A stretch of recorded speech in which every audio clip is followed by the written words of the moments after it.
In this video clip, I'll be talking about operation as a screwdriver. To use a drill as a screwdriver, you're going to want to make sure, first of all, to get the appropriate bit. Here I have a Phillips head bit. There's many different types of bits depending on what type of screw head that you have.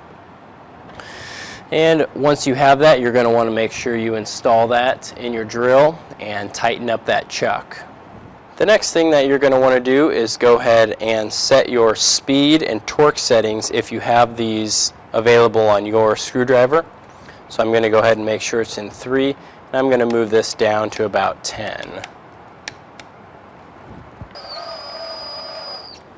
Next, you're going to want to make a few practice runs, and you may need to adjust that torque setting depending on how deep you want to sink the screw into your material.